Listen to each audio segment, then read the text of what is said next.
In what way does your media product use, develop or challenge forms and conventions of real media products? To make our film, we use many of the same production techniques that are used when real media products are made. We also went on to question people on what they thought is in a typical thriller film, so that when making our film we could meet the conventions to ensure the genre was clearly shown throughout. From the information we gained from the questionnaires and the thriller films that we wrote about, we were able to go on to choose many aspects for the mise-en-scène. An example of the mise-en-scène, is that how you say it? Shh. Mise-en-scène, yeah. An example of the mise-en-scène that we chose is the location. The location we chose was the closed-off woods, which is home to the abandoned-looking cabin. The woods has a mixture of wind chimes along the path, which are an effective way to bring sound into the film. The cabin has an array of skulls and old books. The skulls bring in an element of death, which represent the death that has happened and is going to happen in the woods. The cabin also has a log burner inside, and it was used as a prop of a burnt piece of paper, which was used to show that information about someone was burnt because they were trying to hide it. Outside the cabin is a pond which occasionally fills up with water, but with drier weather is empty. We used the pond effectively by using it as a way to separate the woman from the victims or police, depending on the scene.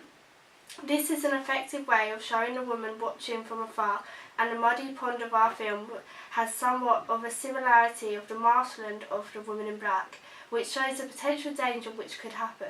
The journalist which travels through the woods to get to the cabin is shown walking down a long path.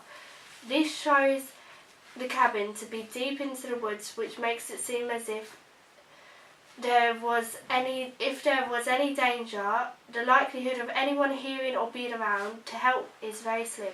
We also use police tape within our film, which is used for the scene when the police are inspecting the body. This is an effective way of showing that there is a crime scene where a murder has taken place. Going into the scene where the journalist comes in, the police tape is still visible, but is however ripped to show that it is no longer being used or needed, and time has passed with the crime scene. The lighting in our film was all natural, as we used solely the sunlight. It was a positive when making the film that we had so much sunlight, as unlike real media films we were unable to put up any of the appropriate artificial lighting. During the exchange of dialogue, Detective 2 says, "Do you think it's Lydia?" This is an effective piece of dialogue as it adds to the tension and mystery. It's as if they have been searching for Lydia and they have hope that they have found her, but the hope is taken away when it turns out Lydia is the girl doing the killing. The makeup of the girl consists of dark eyeshadow that makes it seem like she's dead. The fact that she has pale skin also makes the girl seem as if she is dead and lifeless, with absolutely no colour in her face. The music chosen for our film consists of 2 tracks. One of them is eerie and builds up just at the right time when the woman is slowly making her way more and more into the scene. The music is completely instrumental and builds up, consists of a lot of violins.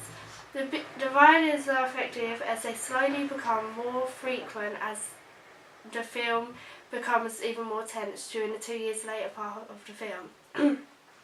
During the beginning of the film, the music is still very instrumental, but it is less eerie and brings a lot more of a mysterious vibe. The music at the beginning of the film consists of a lot long notes with a heartbeat in the background. The heartbeat is effective as it gives the feeling that the character's heart rate is quickening, which would mean that they are nervous that something was about to happen. The second scene consists of a lot of violins which start off as long notes and slowly build up the pace as the girl appears more within the scenes.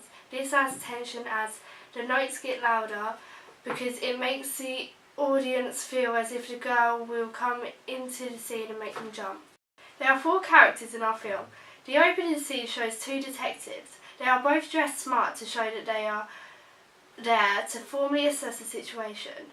While walking down the path, the detectives talk to each other about the case, and it is heard that they are discussing a body found in the woods.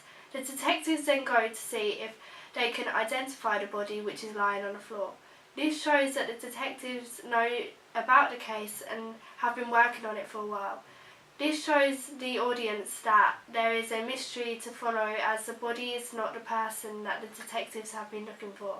The detectives are a vital part of the storyline, as they unveil the fact that the dead body was not who they expected, which led to the mystery of what happened to the girl.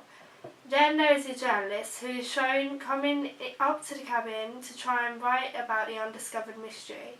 The journalist is also well dressed, showing that he is well educated. The journalist's costume is like that of Daniel Radcliffe's character Arthur Kipps in The Woman in Black. There is also a similarity between the Woman in Black costume and the woman from our film costume, as they both wear dark colours which are fitting for the time that our different films are set in. The journalist is a vital character when it comes to showing that the girl is still missing 2 years later and is still as dangerous as ever. Another character is the girl, who is the killer of the film and the antagonist. She wears dark colours and has pale skin, which makes her seem ghost-like. We got inspiration for this from The Woman in Black. The fact she is ghost-like and murdering people makes her seem demonic. Like a real media product, our film consists of a range of camera shots. An example of one camera shot is when Detective 1 opens the door of the cabin, which is conveyed through a match-on action shot. This shot goes from the detective's hand turning the doorknob, which then goes to a shot from the inside showing the door opening and the detective walking into the cabin. This is effective as it adds action and drama to the shots instead of just boring a shot of the detective walking into the room. There is also a high angle which shows the scene of the scene showing the detective looking at the body.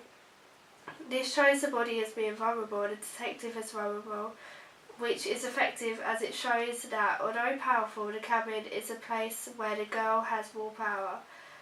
Then there's a short reverse shot showing the detectives talking with the girl in the background, which then goes onto the girl's shoulder, which shows that the detectives don't know that they are being watched.